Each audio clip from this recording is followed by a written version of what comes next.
Le X-15 a eu lui aussi une naissance difficile. Tenez, dans quelques secondes, celui-ci va se casser en deux. Le pilote, c'est Scott Crossfield.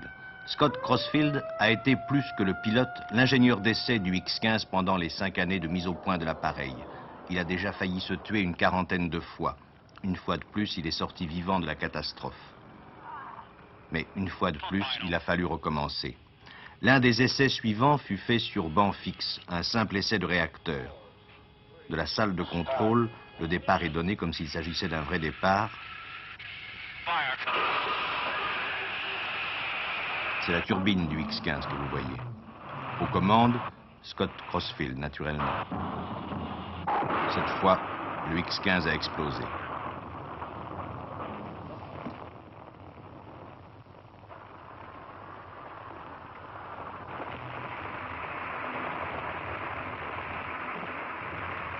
Scott Crossfield est encore sauf, son sens de l'humour aussi. Il feint de raconter le beau voyage qu'il vient de faire. Il affirme même l'avoir filmé.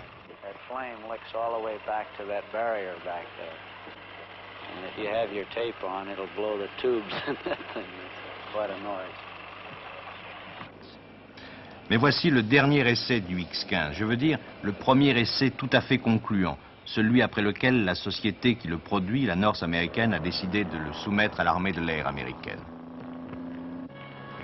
Depuis cet essai, le X-15 a battu plusieurs fois ses propres records, piloté par les commandants White et Walker. Mais le vol auquel vous allez participer a été un vol historique, un événement décisif dans l'histoire de l'astronautique américaine. Ce vol, signé Crossfield, vous allez pouvoir le suivre grâce aux caméras de l'équipe Time Life.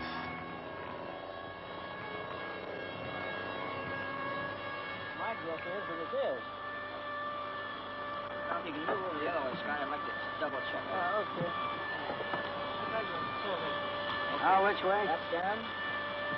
That's down. All right. You got both the latches overlapping. Yes, sir. All right. I don't care about this package. I just care about that breathing. Le X-15 ne peut pas décoller par ses propres moyens. Son moteur ne peut se mettre en marche qu'une fois passé le mur du son. Il sera largué de ce B-52 qui va l'emporter sous son aile comme une bombe de 15 tonnes. C'est son poids. 7 tonnes à vide, plus 8 tonnes de carburant.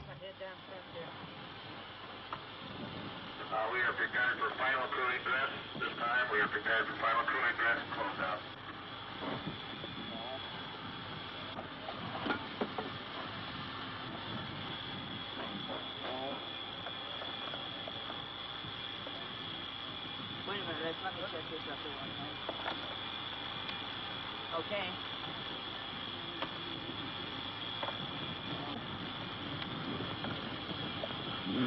Bon, maintenant ça va, on peut mettre en route les 8 réacteurs de l'énorme B-52.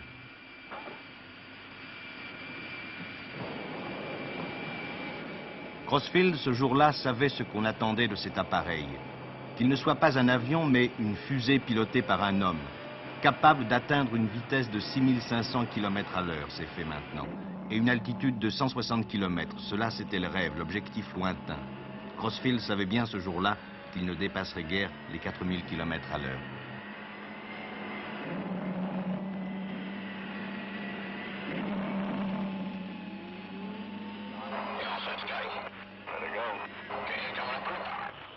On dirait que l'aile penche un peu du côté de l'avion fusée. La couleur du X-15 bleu, bleu nuit. C'est le bleu nuit de l'acier spécial dont il est revêtu pour lui permettre de résister aux plus hautes températures.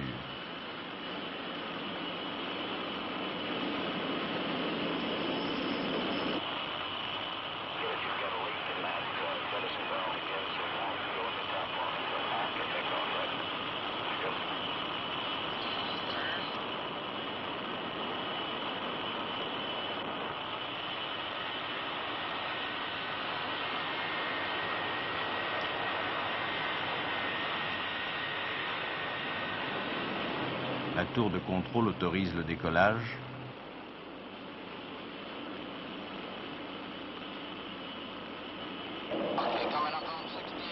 Le commandant de bord du B-52 va lâcher les freins.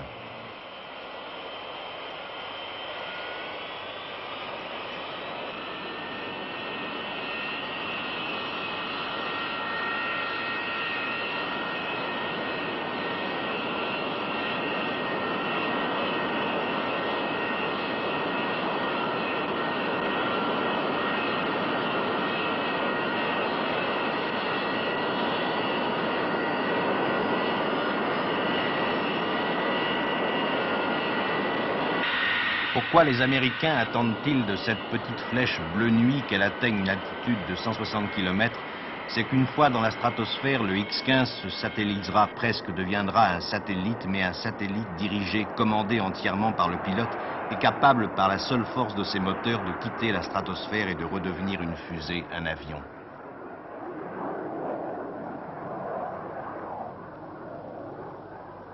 In about 10 seconds. Encore 10 secondes, la tour de contrôle va donner au B-52 l'ordre de larguer le X-15.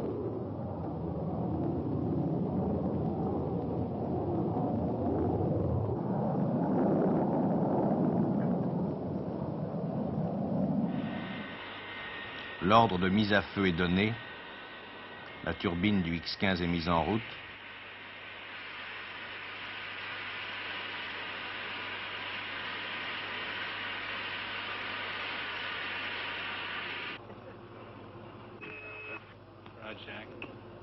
Jack, that looks real La good carte there. du vol.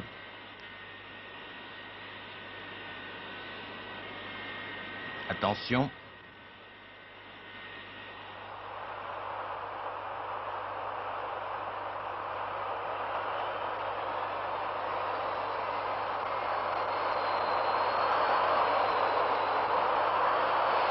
Écoutez bien, quand le bruit de la turbine changera, le X-15 doublera sa vitesse.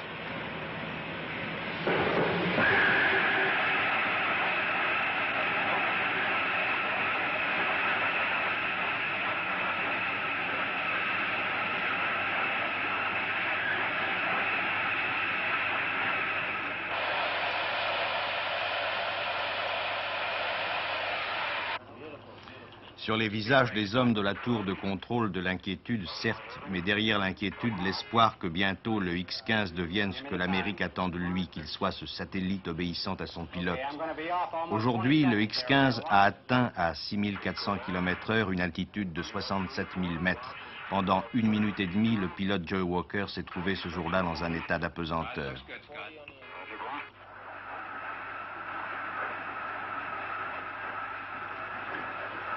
Ceci est une image enregistrée par la caméra automatique du X-15. Heading looks good now. Straighten her out. Shutdown. Coming up on shutdown. 58, 59, 60. Now. Pour piquer maintenant, vas-y. Give me a time for the next shutdown. Coming on to shutdown. I will, just a second. Le directeur de vol donne l'ordre de redescendre, sort les aérofreins et pique. What was the time you want me? 2:05? Opening the brakes. I'm getting too much speed, buddy. Raj, open the brakes. Shut down now. What time was that? Sam. I've lost time here, fellas. Pumps up.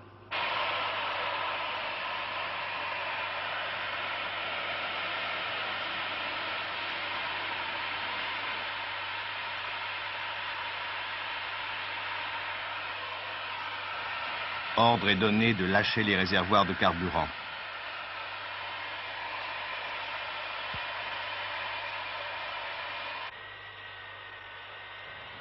Regardez bien, Crossfield va faire sortir les 2 pattes du X-15.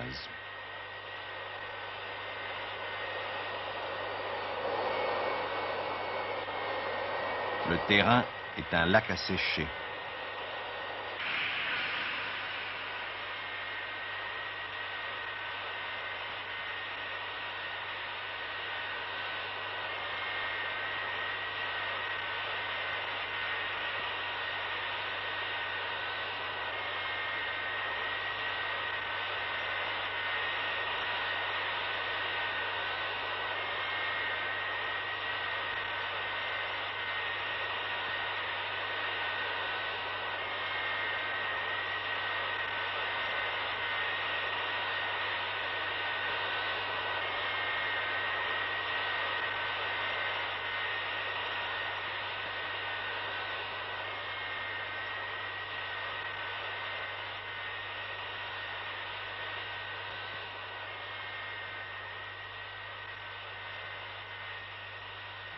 Maintenant seulement on peut respirer.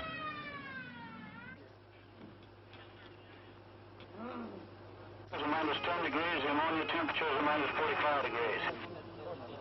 And the hydraulics system is...